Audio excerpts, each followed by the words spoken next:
बेटा, मेरे चश्मे का शीशा टूट गया है, इसे रख लो, दफ्तर जाते वक्त बनवा देना। राजीव की मां अंजना जी अपना चश्मा वहीं टेबल पर रखकर अपने कमरे के भीतर चली गई। दफ्तर जाने के लिए तैयार हो रहा राजीव अपनी मां का टूटा हुआ चश्मा उठाकर अपनी शर्ट की ऊपर वाली जेब में रख ही रहा था कि कॉलेज के लिए निकल रही उसकी छोटी बहन सलोनी ने उसे टोक दिया। भैया, मेरे कॉलेज की फीस जमा करने की कल अंतिम तारीख है। मैंने तुम्हारे कॉलेज की फीस कल ही जमा कर दी थी, तुम निश्चिंत होकर कॉलेज जाओ। राजीव ने मुस्कुराते हुए अपनी बहन की ओर देखा तो सलोनी खिलखिला उठी। थैंक यू भैया। पगली, भैया को थैंक यू नहीं कहते। भाई बहन के बीच अभी बातें चल ही रही थी कि राजीव की पत्नी रंजना अपने पति के लिए नाश्ते की प्लेट लेकर रसोई से बाहर डाइनिंग हॉल में आ पहुंची।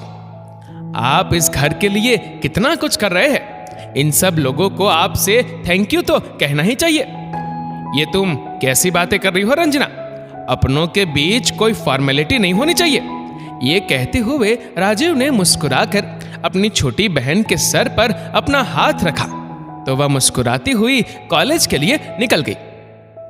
ननद के बाहर जाते ही अपने पति के साथ नाश्ता करने बैठी रंजना ने राजीव की ओर देखा और बोली, आपको पता है, इस महीने राशन और बिजली का बिल मिलाकर मुझे आपके दिए रुपयों में से पूरे 10,000 रुपए खर्च करने पड़े हैं।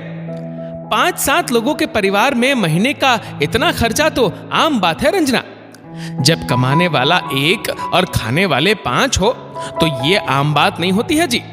रंजना के तेवर देख राजीव के हाथ का निवाला हाथ में ही रह गया। वह रंजना का मुंह ताकने लगा। तुम कहना क्या चाहती हो? बाबूजी अब रहे नहीं, माँ जी को पेंशन आधी मिलती है। अपने बच्चों के साथ साथ अपनी छोटी बहन की पढ़ाई का खर्च भी आप ही को उठाना है। ऊपर से अपने छोटे भाई की नौकरी लगवाने का ठेका भी आपने ही ले रखा है। आमदनी 1 और खाने वाले 5, जैसे तैसे पाई पाई जोड़ कर घर चला रही हूं मैं। ये सब तो अब कुछ ही दिनों की बात है रंजना। सुमित की नौकरी लगते ही वह कमाने के लिए दूसरे शहर में सेटल हो जाएगा और मेरी छोटी बहन भी कौन सा जीवन भर इस घर में रहने वाली है। उसका भी तो एक ना एक दिन ब्याह होना ही है। राजीव ने अपनी पत्नी को समझाना चाहा, लेकिन रंजना के मन में कुछ और ही खिचड़ी पक रही थी। वह सब तो जब होगा तब होगा, लेकिन मैं सोच रही हूं कि देवर जी से पहले हम लोग ही कहीं और शिफ्ट क्यों नहीं हो जाते। मैं कुछ समझा नहीं। आपकी नौकरी में तबादला तो होता ही है ना? हाँ, होता तो है। फिर आप ही क्यों नहीं यहां से किसी दूसरे शहर में ट्रांसफर ले लेते? कैसी बातें कर रही हो रंजना? अगर मैं ट्रांसफर लेकर किसी और शहर में रहने चला गया तो इस घर को कौन देखेगा? आपने इस घर का ठेका ले रखा है क्या? जो रहेगा इस घर में वही देखेगा। हमारी कुछ तो बचत होगी। रंजना बेफिक्र अंदाज में बोल गई, लेकिन राजीव पल भर के लिए सोच में पड़ गया। क्या सोचने लगे आप? मेरी सलाह अच्छी नहीं लगी आपको?